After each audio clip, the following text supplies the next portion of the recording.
lupa subscribe, klik lonceng agar dapat notifikasi setiap kami upload video. Stay tune. Hewan kelinci ini adalah termasuk hewan yang herbivora. Herbivora itu apa? Herbivora ini dia lebih sering atau lebih mengonsumsi pakan yang lebih tinggi serat, dalam artian yaitu tumbuhan. Dalam hal ini, namun kelinci lebih sering mengonsumsi rumput, dan jenis rumput yang dikonsumsi oleh kelinci yaitu rumput hay, timothy, dan alfalfa. Wajib banget nih perlu diketahui pemberian pakan yang tepat. Nanti kalau misalnya ingin tahu lebih detail, lebih jelas lagi info mengenai pakan yang boleh diberikan untuk kelinci, bisa klik atau bisa search di channel YouTube Baby Pet Care. Di situ saya sudah pernah membahas mengenai tentang kelinci, kemudian pakan yang diberikan. Nah, saya akan membahas mengenai penyakit yang umum atau penyakit yang sering kali menginfeksi atau sering kali terjadi pada hewan peliharaan kelinci. Yang pertama yaitu maloklusi.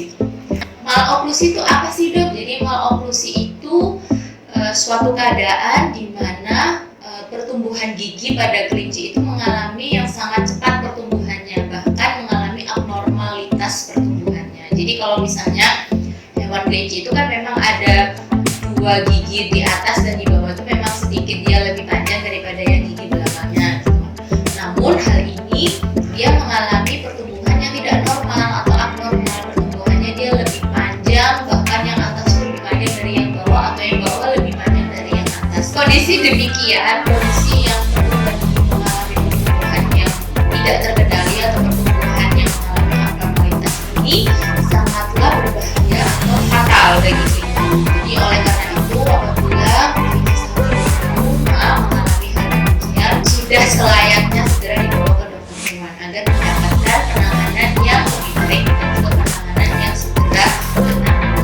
Namun pencegahan yang bisa dilakukan agar kelinci kita tidak mudah terkena maloklusi yaitu pemberian pakan yang tepat. Nah, makanya saya tadi dari di awal saya sempat singgung pemberian pakan yang tepat untuk kelinci yaitu yang seratnya tinggi. Oleh karena itu yang bisa diberikan yaitu salah satunya rumput hay. Namun penyakit maloklusi ini dia juga bersifat genetik. Jadi apabila misalnya ada ibukan yang memang dia sudah mengalami maloklusi, kemudian bisa jadi anaknya yang ditemukan juga akan mengalami maloklusi. Dan kalau seperti ini harus dilakukan tindakan check up rutin ke dokter hewan untuk mengecekkan gigi secara lengkap dan juga penanganan yang terbaik. Itu tadi mengenai maloklusi. Kemudian kita berlanjut ke penyakit yang umum yang sering terjadi pada hewan kelinci yaitu akibat investasi dari ektoparasit. Nah, ektoparasit ini juga sudah saya sempat bahas, bahkan sudah sempat saya live IG, kemudian live YouTube juga mengenai ektoparasit pada kelinci gitu, dan juga ada videonya tentang ektoparasit pada kelinci. Nanti juga bisa di search ya sahabat Baby untuk lebih detailnya. So, memang penyakit ektoparasit ini seringkali juga menyerang atau menginvestasi pada kelinci. Salah satunya penyakit yang umum yaitu karena snabiosis. Snabiosis ini apa sih, Dok? Jadi snabiosis ini adalah suatu kondisi di mana hewan kelinci kita ini terinvestasi oleh suatu ektoparasit yaitu tungau yang disebabkan oleh Staphylococcus. Jadi bentuknya kecil-kecil yang hanya bisa dilihat di mikroskop, dan gejalanya itu kalau sahabat Baby tahu dia mengalami gatal, kemudian ada kerak yang tebal di area telinga, terkadang di area sela-sela kakinya itu mengalami kerak, bahkan di sekujur tubuhnya juga bisa mengalami kerak yang tebal. Nah, karena itu kalau sahabat Baby hewan kelinci mengalami hal demikian telah saya sebutkan tadi, segera mungkin juga dibawa ke dokter hewan agar mendapatkan pengobatan yang terbaik. Jadi jangan sekali-sekali diobatin sendiri ya, karena belum tentu penyakit kulit yang seperti itu bisa sembuh dengan pengobatan yang kurang tepat. Bisa jadi bahkan bisa jadi malah lebih parah. Oleh karena itu penting memang dilakukan check up rutin, kalau misalnya sebulan sekali, terutama mulai dari gigi, kemudian dari badan dan seluruh tubuh gitu, agar kita tahu kondisi kelinci kita tetap kondisi yang prima dan sehat. Kelinci juga bisa terinvestasi oleh ektoparasit yang disebabkan oleh tungau. Tungau yang disebabkan juga tidak hanya oleh Staphylococcus, namun juga bisa disebabkan oleh Psoroptes. Jadi Psoroptes ini dia biasanya karena kelinci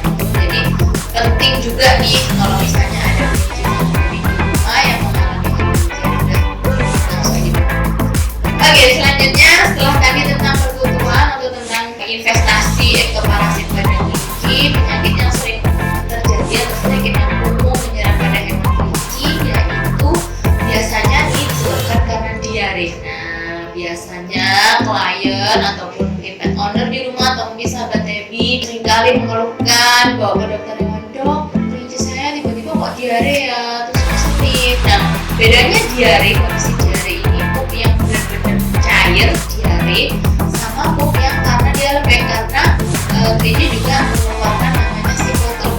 Itu juga kotorannya yang bentuknya lembek itu juga bisa harus dimakan sama kelincinya sendiri. Nah, sipotrom itu karena juga penting dia berisikan protein yang alami yang harus dikonsumsi oleh kelinci. Nah, itu memang harus kita bisa bedakan ya sahabat Debbie. Nah, itu sudah sempat saya bahas juga. Nanti bisa cross check lagi di videonya di channel YouTube Debbie Pet Care. Kelincinya seringkali mengalami diare, kemudian nafsu makan menurun, kemudian gelisah, anoreksia itu dia lemas, nggak mau diajak bermain. Nah, itu kita udah aware sebagai pet owner, kita harus tahu bahwa kelinci kesayangan kita ini memang butuh penanganan yang segera gitu. Apalagi sudah tidak mau makan, tidak mau minum, nah ini sudah yang pasti mengalami dehidrasi. Oleh karena itu harus perlu dibawa ke dokter biar dicek lebih pasti penyebabnya apa, diarenya. Nah, kalau misalnya memang diarenya ini setelah ditemukan, setelah dicek oleh dokter kita disebabkan oleh parasit juga. Nah, parasit ini disebabkan oleh protozoa.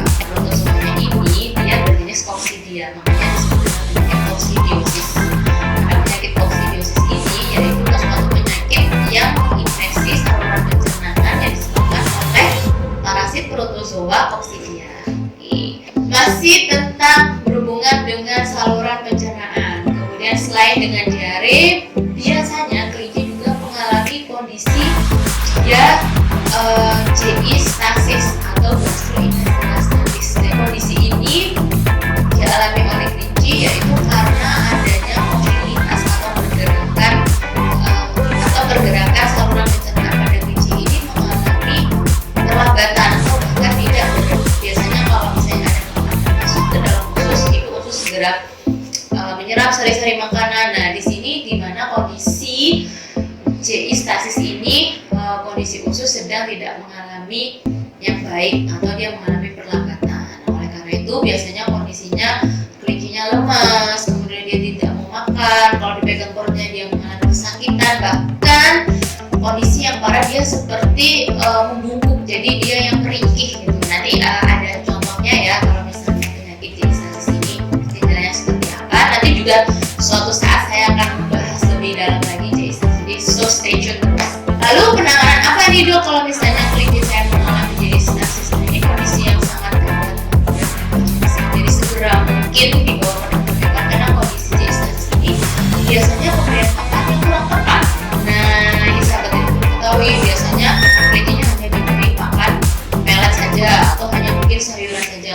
Itu tidak cukup untuk kebutuhan nutrisi yang diperlukan oleh kelinci sehari-hari, karena kelinci itu 80% tubuhnya membutuhkan serat yang tinggi. Jadi kondisi GI stasis ini dia kekurangan serat. Nah, oleh karena itu perbaikan pakan, manajemen pakan itu memang penting selalu dilakukan gitu. Dan yang pasti memang harus sudah dibawa ke dokter atau penanganan yang lebih cepat dan lebih tepat agar sebisa mungkin kalau kondisinya tidak terinfeksi bisa ditangani. Dan yang terakhir saya juga akan membahas masalah kulit yang sering kali menyerang pada hewan kelinci kesayangan kita di rumah, yaitu penyakit namanya Bordeaux atau sorebox. Jadi ini kondisi di mana kakinya, terutama di kaki bagian belakang itu dia mengalami pembengkakan atau bahkan mengalami luka yang cukup parah, kemudian ada infeksi. Nah, itu yang memperparah, makanya dia bisa menyebabkan abses. Nah, kalau sudah abses itu pasti sudah ada infeksi karena disebabkan oleh bakteri. Nah, itu biasanya sering kali terjadi pada kelinci karena manajemen kandang atau pemeliharaan yang kurang bagus, dibiarkan tidak dibersihkan atau mungkin pembersihannya kurang atau tidak didesinfektan. Untuk penyakit masing-masing ini untuk lebih detailnya mungkin ada yang perlu beberapa saya bahas nanti untuk next video, nanti saya akan lebih bahas lebih dalam lagi. Jadi lebih ini sekilas saya memberikan contoh memang secara umum penyakit yang sering terjadi pada kelinci. Nanti untuk masing-masing detailnya, untuk penyakit yang belum pernah dibahas nanti saya akan bahas. Oke sahabat Debbie, itu tadi informasi mengenai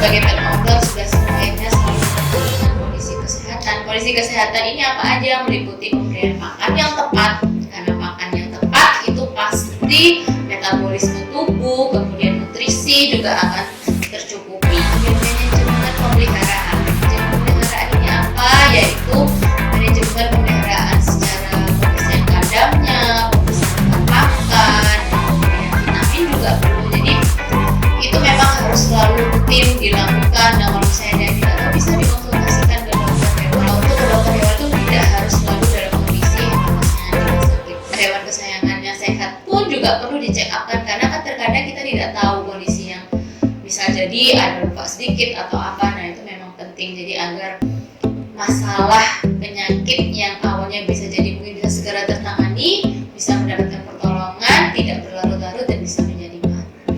Oke, semoga tayangan ini bisa menginspirasi sahabat Debbie di rumah. Bisa kalau nanti sahabat Debbie di rumah punya hewan kesayangan kelinci, bisa diperbaiki lagi mungkin manajemennya yang belum, jadi lebih tahu kondisi penyakit apa saja yang bisa menyerang, jadi lebih aware lagi, jadi lebih sayang lagi. Oke, sampai di sini dulu video